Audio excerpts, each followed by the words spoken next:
Je m'appelle Laszlo Kiss, je suis le président de Zelos, une société que j'ai créée il y a 6 ans. Aujourd'hui, on est chez Batimat, mais nous, on ne vient pas du monde du bâtiment. On est passé de commissionnaire de transport, organisateur de transport, à véritablement éditeur de logiciels, avec pour but de faciliter l'approvisionnement de chantier et donner en fait aux gens de l'industrie du bâtiment, les parcs matériels, les centrales à béton, les centrales d'enrobés, toutes ces personnes qui en fait pour lesquelles le transport est un maillon essentiel, les outils pour le gérer. On a commencé il y a 6 ans sur un parking d'un Ikea, avec un directeur qui était très commerçant et qui se disait mais comment est-ce qu'on peut faire pour que l'expérience de vente elle soit meilleure et comment est-ce qu'on peut faire pour ne pas avoir à attendre sa livraison et être livré entre 8h et 18h. C'est l'époque du début d'Uber, c'est l'époque de la digitalisation, c'est l'époque où vraiment la technologie commence à rentrer dans les métiers via les portables. Et moi j'ai relevé le défi, je dis écoute je peux essayer de mettre en place un système pour faire de la livraison sur des créneaux courts d'1 heure, voire à l'origine on raccompagnait même les clients depuis Ikea chez eux, autant dire quelque chose pour 39 €, autant dire quelque chose d'assez magique. Puis de fil en aiguille, on a commencé à travailler avec des gens du négoce, des Leroy Merlin, qui avaient le même problème, et puis on a mis en place pour Kiloutou un système de livraison en 2 heures. Et c'est là que du transport, on a commencé à se dire mais finalement la construction, le béton, ils ont clairement besoin d'avoir un approvisionnement de chantier et en même temps, c'est un monde qu'ils ne connaissent pas forcément et ils sont amenés à gérer des problèmes pour lesquels ils ne sont pas soit formés, soit outillés.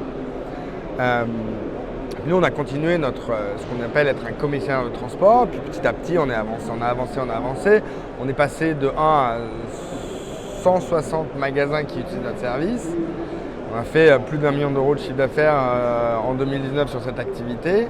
Et c'est le moment où certains de nos clients, notamment dans le BTP, nous ont dit ce que vous avez développé pour gérer vos transports, optimiser les flux, capter les demandes des différents chantiers, ça c'est quelque chose qui nous intéresse. C'est comme ça que Zelos est passé de je vous livre pour 39 € avec vos achats immédiatement à je vous permets de maîtriser votre transport et d'en tirer le meilleur.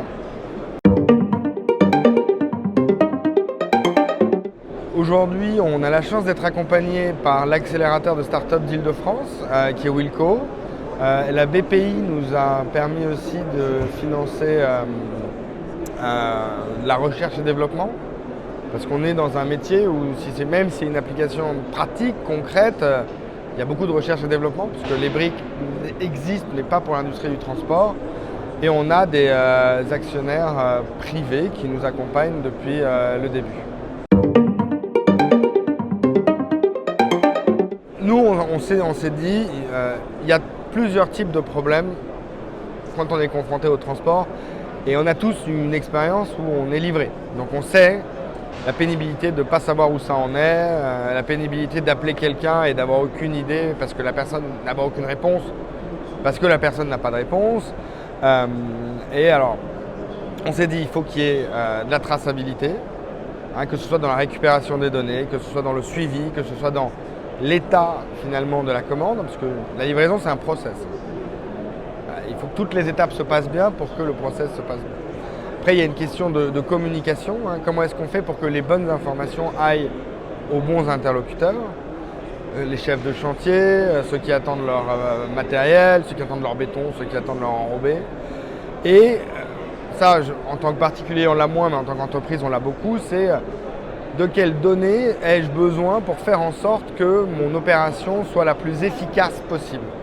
Et une fois que j'ai ces données, comment je les utilise pour travailler le transport, un peu comme on travaille un bon vin. C'est-à-dire on va faire des ajouts, on va peut-être laisser plus longtemps, tout un ensemble de paramètres sur lesquels on va se pencher, on va faire en sorte que cette horlogerie soit le mieux huilée possible. Donc à partir du moment où on a ça, on va avoir un client On se rend compte que tous les parcs matériaux ont ce problème, on se rend compte que toutes les personnes qui ont des centrales à béton ont ce problème, on se rend compte que toutes les centrales d'enrobés aussi ont ce problème. Et notre objectif, c'est vraiment de devenir les premiers sur ce marché et d'offrir à tous nos clients cette capacité de sortir de problèmes dont on n'a plus, qui n'ont plus lieu d'être à notre époque. On s'est attaqué aux problématiques de l'enrobé et un peu du béton. Et l'enrobé et le béton, c'est un peu pareil, c'est-à-dire qu'il y a une centrale qui produit et il y a un chantier d'application ou un chantier de pose de béton. Et il faut le voir comme un processus industriel.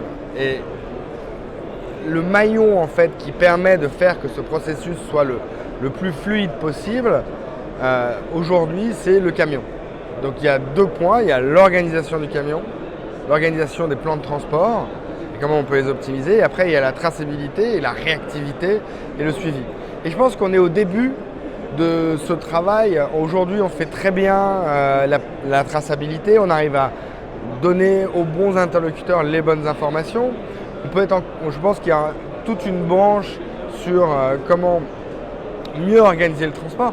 Puis encore une autre branche qui est comment je vais récupérer l'information auprès des chefs de chantier, auprès des conducteurs de travaux, de manière à ce que la boucle soit bouclée.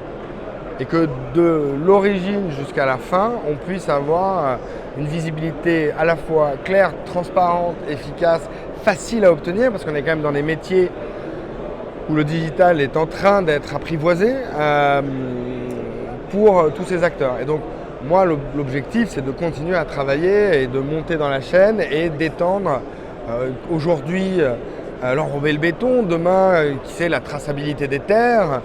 Les applications sont multiples et on a hâte de pouvoir les explorer. Alors, Batimat, moi, c'est la première fois qu'on est convié.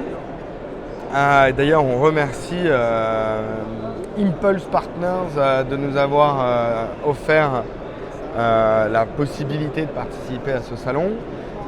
Pour moi, c'était une occasion unique de rencontrer au même endroit les principaux acteurs de notre industrie et de toutes les industries.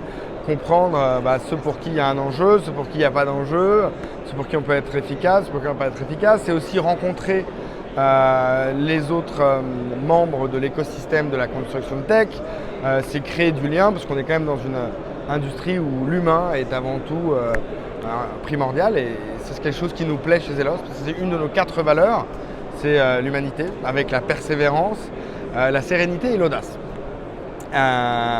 Donc Batimat, c'est 4 jours. En plus, c'est formidable de voir ce qu'on peut faire en 4 jours, les hauts, les bas, les rencontres. On a vraiment le temps de pouvoir se poser et de construire. Et c'est la première fois et je pense que c'est pas la dernière fois.